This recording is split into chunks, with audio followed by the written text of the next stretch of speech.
La Organización de Naciones Unidas fue erigida el 24 de octubre de 1945 bajo los pilares fundacionales de la buena convivencia, los derechos humanos, el respeto a las diferencias, la tolerancia, la cooperación y la seguridad internacional. Venezuela fue uno de los 51 estados originarios o fundadores que firmó la Carta de Naciones Unidas ese mismo año en la Conferencia de San Francisco.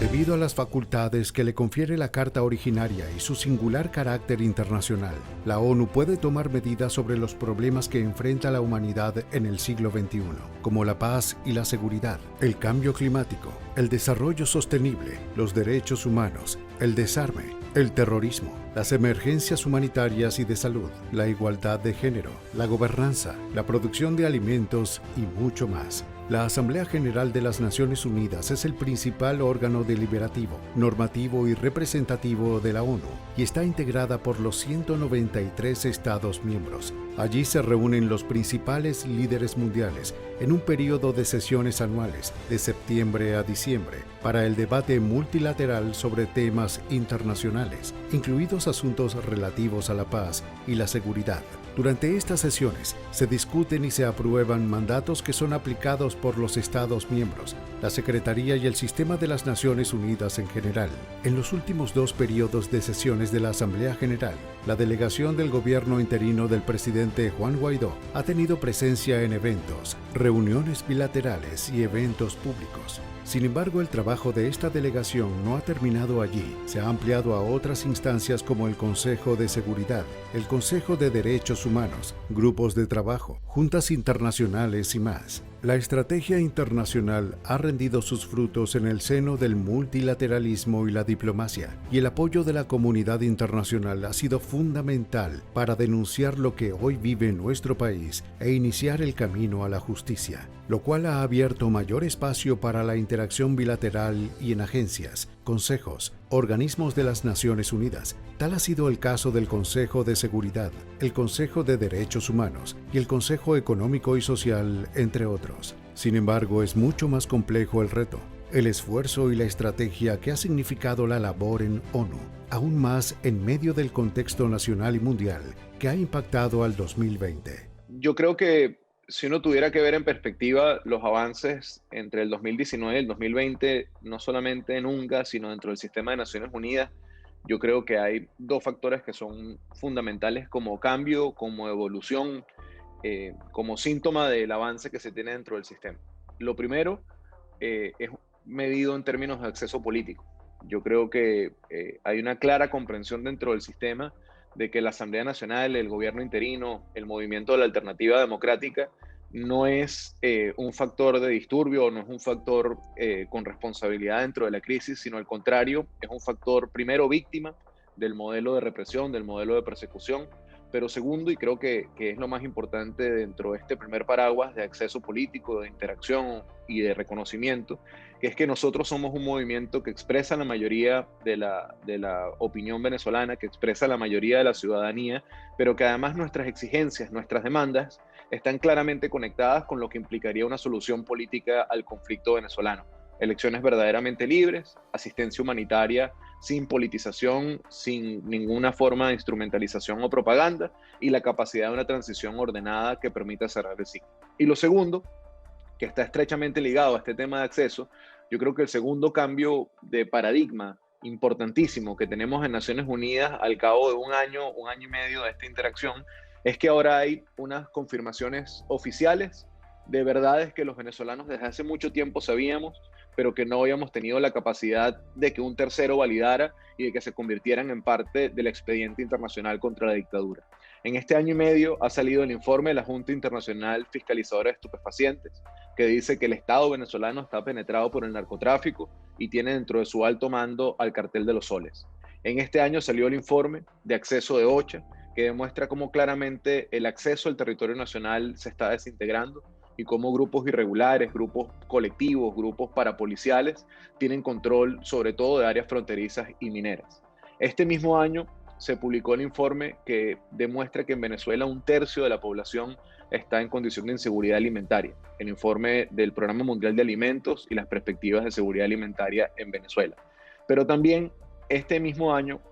salieron el reporte de la Misión de Verificación de Hechos, que determina que en Venezuela se cometen crímenes de lesa humanidad y que la cadena de mando, empezando por el propio Nicolás Maduro y bajando por sus ministros de línea de Interior y de Defensa y los organismos de inteligencia y contrainteligencia, tienen responsabilidad en este tipo de delitos. Y lo último es que Venezuela está bajo el paraguas de un plan de respuesta humanitaria, que implica que en Venezuela hay un grupo importante de venezolanos, más de 7 millones de venezolanos, cuya vida depende de asistencia urgente. Estos 5 informes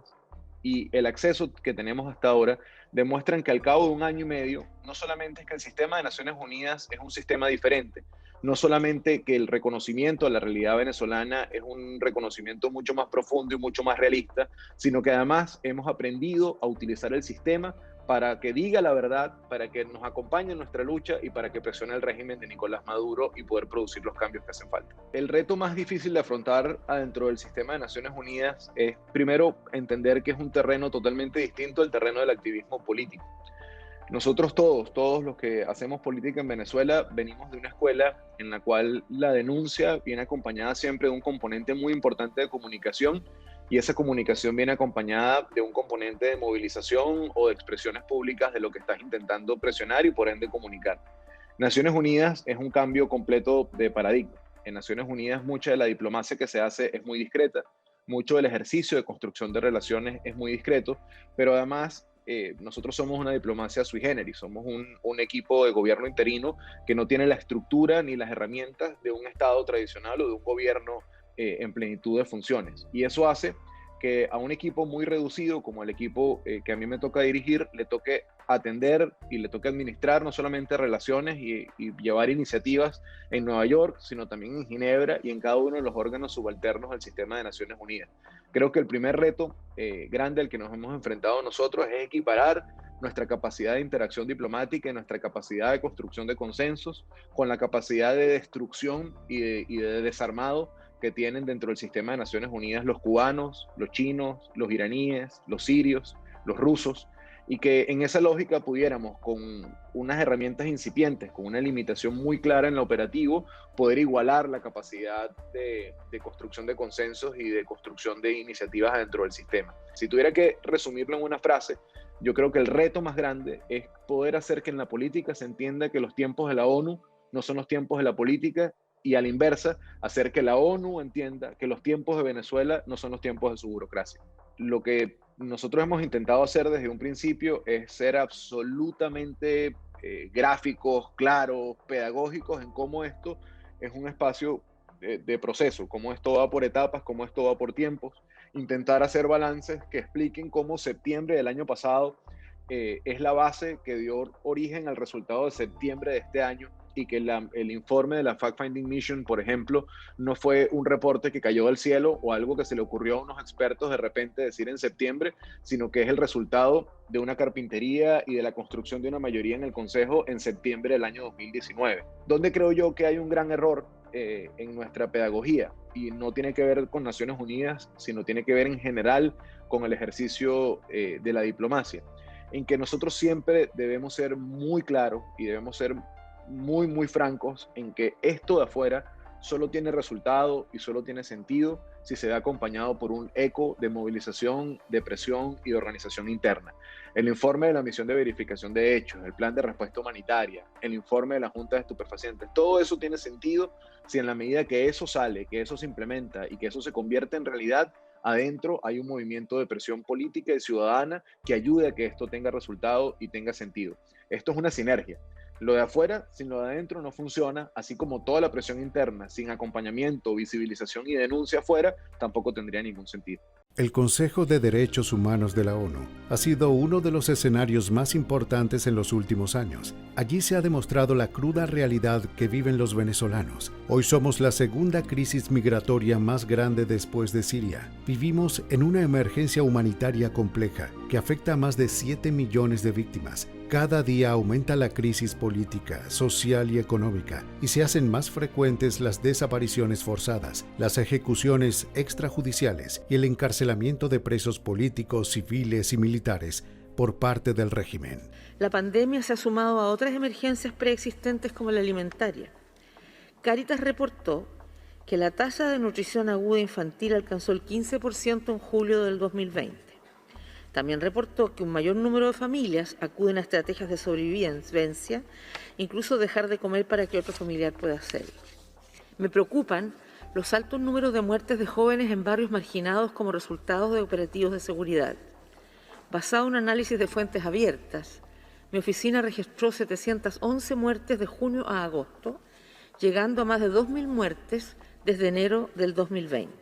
Lo que hemos utilizado como estrategia es contribuir con cada uno de estos mecanismos y con la oficina de la alta comisionada, de manera de estar en contacto continua y permanentemente para brindarle no solamente informes que levantamos nosotros, sino también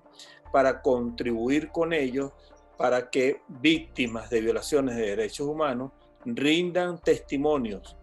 Y esa es una estrategia muy importante. Una segunda estrategia es estar en contacto continua y sostenidamente con ellos, de manera de desarrollar varias estrategias en cuanto a violaciones de derechos humanos en nuestro país, que contribuya para que ellos, por lo menos se permita de que ellos estén en el sitio levantando esos informes y entrevistando a las posibles víctimas de violaciones de derechos humanos en nuestro país. Y un tercer punto muy importante es que con ello hemos por lo menos sostenido en cuanto a todo el monitoreo que nosotros tenemos en Venezuela, por lo menos en todos los llamados urgentes que han sido una gran cantidad por desapariciones forzadas, por detenciones arbitrarias, por lo que tiene que ver con derecho a la protesta, con las desapariciones breves. Y ellos han por lo menos siempre recogido de parte nuestra cada una de esas comunicaciones y han acusado recibo. Es importante porque en todo momento se ha contribuido en la documentación de violaciones de derechos humanos y ellos por lo menos la han aceptado, de manera de que por lo menos en el campo nosotros también estemos jugando y no esté solamente el régimen simplemente presentándoles alternativas que contribuyen simplemente para ocultar. Esto contribuye a que por lo menos en todo momento, cuando se están desarrollando este tipo de hechos, tanto en detenciones como en casos de desapariciones breves, inmediatamente se tenga por lo menos el contacto para alertar a la alta comisionada y a los diferentes mecanismos. Nosotros lo que tenemos es que ver, desde que por lo menos comenzamos a trabajar el tema de derechos humanos desde el gobierno interino hasta la presente fecha, cuáles son las contribuciones por lo menos que se han dado y los resultados que se han obtenido, por lo menos en el informe de la FAFSA de inicio. Nosotros lo que tenemos es que ver simplemente tres cosas muy importantes. De primero, la estrategia de cómo por lo menos se desarrolló el trabajo de la misión, ¿no? Segundo, la cantidad por lo menos de casos que se pudo contribuir con la FAFSA de inicio, que fueron más de 223 casos. Eso trajo como consecuencia que 48 fueron analizados en el detalle y los métodos principales de la investigación fueron entrevistas, la documentación, y eso más o menos con la estrategia que se desarrolló en vista de que la misión no fue dejada entrar a nuestro país y ellos tuvieron por lo menos que desarrollar una estrategia desde países vecinos para que este informe por lo menos desnudara las violaciones que incluso fueron calificadas con una responsabilidad penal individual. Esto representa para las víctimas una esperanza de justicia muy importante. Para las organizaciones de derechos humanos representa un esfuerzo muy importante que se ve traducido en blanco y negro en el trabajo de esta misión. Y para las comisiones de derechos humanos del gobierno interino, un esfuerzo muy importante que por lo menos se ve traducido, y creo que la importancia que tiene esto, uno, a nivel interno, que le dice a los organismos que tienen que investigar. Dos, le abre a la Corte Penal Internacional para que de la fase en la que nosotros estamos en los actuales momentos pasen ya a la fase 3. Y un tercer punto muy importante que abren es que abren el paso a la jurisdicción universal y a los países para que apliquen la jurisdicción universal. Las víctimas de violaciones de derechos humanos, así como los activistas que trabajan en la defensa de estos derechos, han hecho por años un trabajo arduo de denuncia y visibilización. Lo logrado en el sistema de Naciones Unidas es fundamentalmente parte de su esfuerzo y de la valentía que han tenido cada uno de ellos al exponerse incluso a represalias por parte del régimen. Hasta la fecha se han articulado cientos de testimonios para hacer posible cada uno de los informes y de los avances que se tienen dentro del sistema. La realidad es que en Venezuela no existe la justicia, los venezolanos no tienen acceso a esta, y sin duda el primer y segundo informe y todas las denuncias que se han estado realizando por parte de la ONU nos acercan un poco más a la justicia internacional. El trabajo se está haciendo de la mano con expertos que siguen denunciando y que siguen demostrando y visibilizando las violaciones de derechos humanos en nuestro país. Esto no lo dice Rafael Arreguesén, esto no se trata de un discurso político, esto se trata genuinamente de denuncias que están haciendo víctimas diariamente de violaciones de derechos humanos que siguen ocurriendo en Venezuela. Es por ello tan importante y fundamental que la Corte Penal Internacional se encargue de enjuiciar a aquellos que se han encargado y que siguen encargándose de cometer delitos de lesa humanidad. Siempre lo he dicho, y es que los venezolanos somos responsables de seguir alzando la voz por lo que está sucediendo en nuestro país. No importa dónde nos encontremos, dentro o fuera de Venezuela, nosotros somos las voces de millones de venezolanos que hoy no tienen la oportunidad de alzarla. Somos las voces de aquellos que asesinaron, somos las voces de aquellos que están tras las celdas, somos las voces de aquellos que hoy no tienen la oportunidad de serlo. Esto es una batalla larga, es una batalla tortuosa, es una batalla dolorosa, pero debemos nosotros seguir luchando, y yo creo que es responsabilidad de todos los venezolanos, no importa quiénes seamos, no importa lo que estemos haciendo, no importa el trabajo que estemos desempeñando, tenemos que hablar y tenemos que contar nuestra historia, porque este trabajo no es solo para Venezuela y para que más nunca ocurra en la historia de nuestro país. Esto también es un mensaje y esto también tiene que ser una enseñanza para todos los ciudadanos del mundo, para que esto tampoco ocurra en ningún país del mundo. Por lo tanto, hoy no solo somos responsables como venezolanos, hoy somos responsables como ciudadanos, hoy somos responsables como humanos de poder seguir alzando la voz y de poder demostrar que si no abrazamos y que no agarramos fuertemente la democracia, estaremos sumergidos en una realidad como lo es la venezolana. Hoy tenemos que seguir luchando, por muy duro que sea y por muy difícil que sea, para poder seguir adelante y para poder seguir diciéndole al mundo y poder seguir diciéndole a todos la realidad y la verdad de lo que está ocurriendo. Porque si algo tiene el régimen es que se ha encargado durante años de llevar una matriz de opinión y de decir mentiras sobre lo que está sucediendo en nuestro país.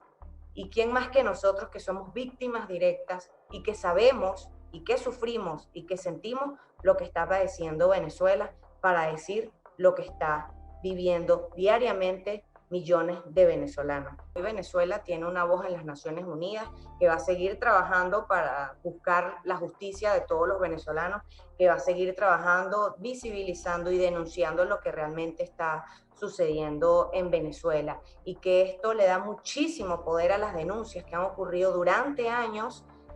sobre violaciones de derechos humanos y sobre todos los crímenes que han ocurrido en nuestro país, y que va de la mano de organizaciones, que va de la mano de familiares, para poder demostrar de primera mano los testimonios de aquellos que sufren por culpa del régimen de Nicolás Maduro.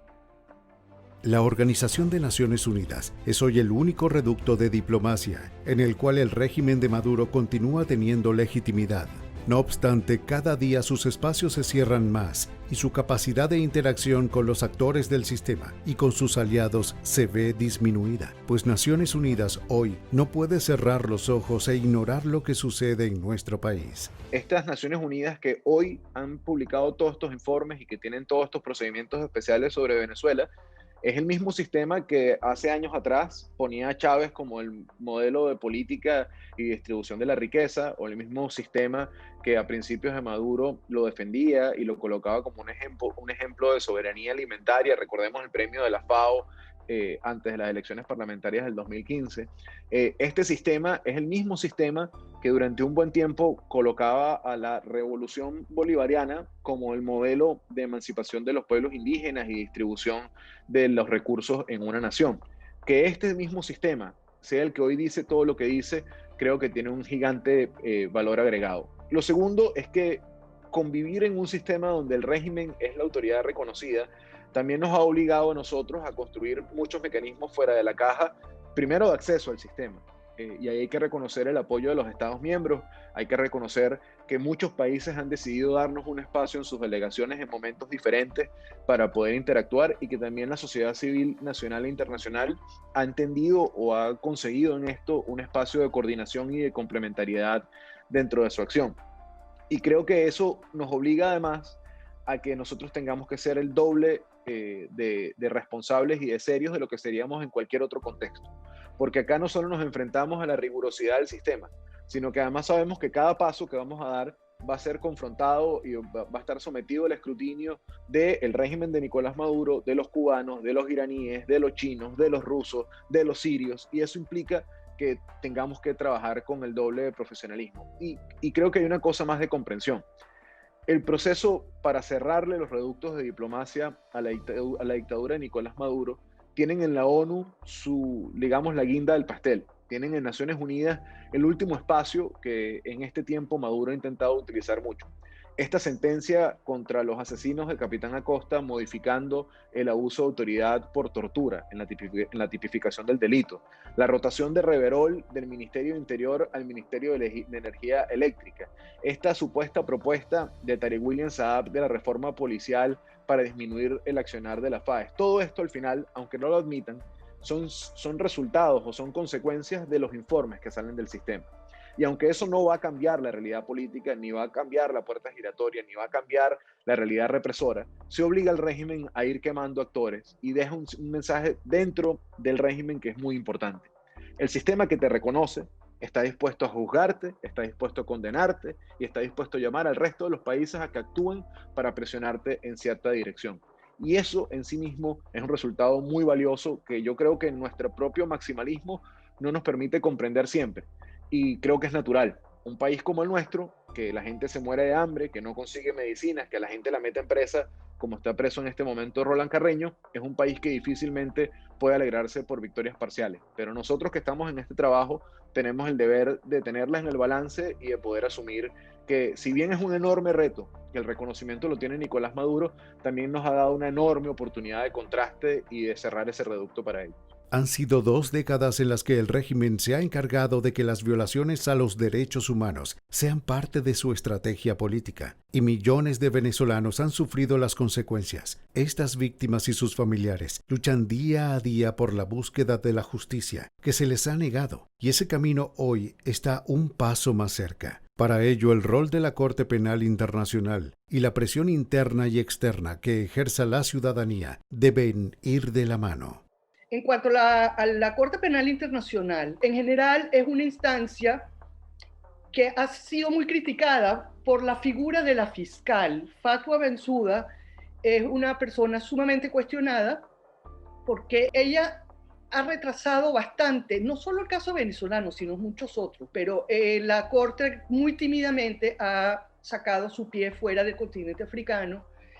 y en el caso venezolano está todavía en una consideración preliminar. Lo que sí ha sido un paso hacia adelante es el informe de la Fact-Finding Mission, o la misión de determinación de hechos,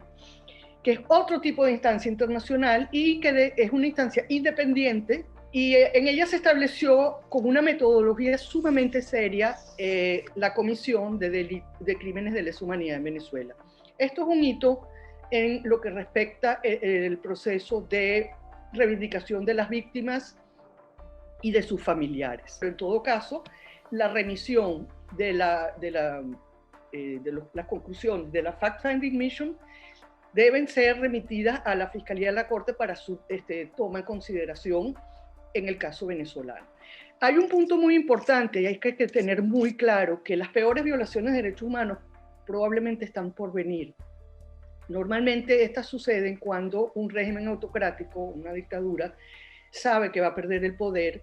y arremete masivamente en contra de la población civil. Eso por una parte, de manera que todavía no hay un capítulo final escrito sobre ese tema. Hay que ver también que el caso venezolano es particular. Si bien es cierto que hay violaciones masivas de derechos humanos, si bien es cierto que hay más de 5 millones de inmigrantes fuera de Venezuela que se puede equiparar, digamos, como el caso sirio, no es un conflicto armado internacional ni nacional, es un tema político. Y muchos países, digamos, presentan características similares al caso venezolano. De manera que el tema internacional, si bien es cierto que es muy importante, no sustituye la dinámica interna política venezolana, que es responsabilidad de los venezolanos. Lo que quiero decir con esto es que los venezolanos seguimos siendo los responsables de una solución política, tanto los que están dentro de Venezuela, que digamos tienen dificultades enormes para ejercer sus derechos políticos, y los que están afuera también. Hay una cosa, que esa brecha entre los venezolanos adentro y afuera se está acrecentando, y es un hecho bastante lamentable que entorpece la necesaria unidad en torno a una solución política venezolana. Ahora, de cara a los próximos meses, es necesario continuar aumentando la presión al régimen, y para ello es necesario continuar articulando esfuerzos que permitan aumentar la capacidad de interacción con el sistema de Naciones Unidas, que la realidad de nuestro país sea replicada por el mundo en el seno de la diplomacia internacional. En cuanto a estrategias, si uno tuviera que pensarse el siguiente año de Naciones Unidas, hay varias áreas, unas que están muy claras en las que debemos avanzar porque es trabajo que se ha iniciado, y otros que debemos iniciar. En lo iniciado está poder garantizar que el Plan de Respuesta Humanitaria 2021 no sea publicado en agosto, sino que pueda tener alguna forma de actualización en el primer trimestre, y que el appeal internacional, el llamado internacional para conseguir recursos para paliar la emergencia humanitaria en Venezuela, tenga el tiempo necesario, las condiciones necesarias, y se pueda hacer en los tiempos que ordinariamente ocurren en la comunidad internacional. Hasta ahora eso ha sido imposible por el régimen, que cada intento de plan de respuesta humanitaria lo retrasa y lo burocratiza a tal punto que termina saliendo siempre entre julio y agosto, cuando es un procedimiento que debería terminar entre marzo y abril. Un segundo objetivo tiene que ver con aumentar la capacidad de atención a la crisis de refugiados venezolana. ACNUR, creo que muy acertadamente, ha empezado a hablar del desplazamiento humano de los venezolanos como la segunda crisis de refugiados más grande que hay en el planeta. Y si bien no todos los venezolanos piden condición de refugio o piden condición de asilo, su desplazamiento está enmarcado en las condiciones de los protocolos internacionales para reconocer a un refugiado. Y ahí venimos nosotros con una cruzada muy importante, porque estamos convencidos de que a principios o a finales de este año o a principios del año que viene, Venezuela está en las puertas de una nueva oleada migratoria. muy parecida a la oleada migratoria del año 2018, principios del año 2019, y que esa oleada migratoria además se lleva consigo a un sector mucho más vulnerable que el sector anterior que había decidido cruzar la frontera, y eso tiene que conseguir mejor preparación. Tercero, nosotros tenemos el deber moral con las víctimas de violación de los derechos humanos de llegar hasta las últimas consecuencias en el Consejo. El Consejo tiene 2 líneas de acción en paralelo emanadas de la última resolución. Una es el mantenimiento de la misión de verificación de hechos, que ahora debe ir mucho más allá en su investigación, y ahí tenemos nosotros una tarea, una labor de conexión y de coordinación con la misión, y en paralelo la Oficina de la Alta Comisionada, que debe aumentar su personal en terreno, debe empezar a construir mecanismos de protección y se ha cambiado el formato de updates orales por actualizaciones escritas, y quitar el informe cada 2 meses y cambiar a 3 informes en el año con mucha más profundidad. Eso implica mayor trabajo con la oficina e implica mayor trabajo con los equipos técnicos. Y lo cuarto, que es, digamos, un factor un poco más global en el próximo año de Naciones Unidas, es que debemos iniciar trabajo de procedimientos y relatorías especiales. Todo el trabajo contra la tortura, todo el trabajo contra las detenciones arbitrarias, todo el trabajo contra los tratos crueles, pero además incorporar áreas, la discusión sobre el arco minero en el Consejo de Derechos Económicos y Sociales, la discusión sobre el tráfico de drogas, el tráfico de seres humanos y la economía ilegal y de grupos irregulares dentro del grupo de trabajo contra el crimen transnacional y organizado, la capacidad de nosotros producir discusiones nuevas en áreas diferentes del sistema de Naciones Unidas que hasta ahora no hemos tenido. Tiene que ver con nuestro plan del año que viene, con un gran objetivo de centro, que es poder producir elecciones verdaderamente libres en Venezuela. Es poder garantizar que el área política de Naciones Unidas también tenga una vinculación diferente en el conflicto venezolano, y que tengamos una ONU en ofensiva, pertinente y cercana a una solución, y no el sistema de Naciones Unidas que teníamos hace unos años, que afortunadamente ha venido cambiando. Que el caso de Venezuela sea hoy discutido en la Asamblea General de Naciones Unidas, el Consejo de Seguridad, el Consejo de Derechos Humanos y reconocido por decenas de agencias multilaterales pertenecientes a la ONU, nos ha permitido alzar la voz y explicar la realidad de Venezuela dentro del espacio diplomático. Hasta hace no mucho era poco lo que se escuchaba de la dura realidad que afecta a nuestro país en estas instancias. El esfuerzo que hemos realizado los venezolanos no ha sido en vano. Hoy más que nunca debemos continuar transitando este camino, porque aumenta la presión diplomática y la posibilidad de ayuda verdadera a nuestro país. A medida que esto siga sucediendo, el régimen perderá la poca credibilidad que aún mantiene dentro de estos espacios, perderá su capacidad de triangulación financiera, su capacidad de evasión del sistema de justicia, y con esa pérdida se continuarán abriendo ventanas de oportunidad. Día a día, la realidad de Venezuela está en los ojos del mundo.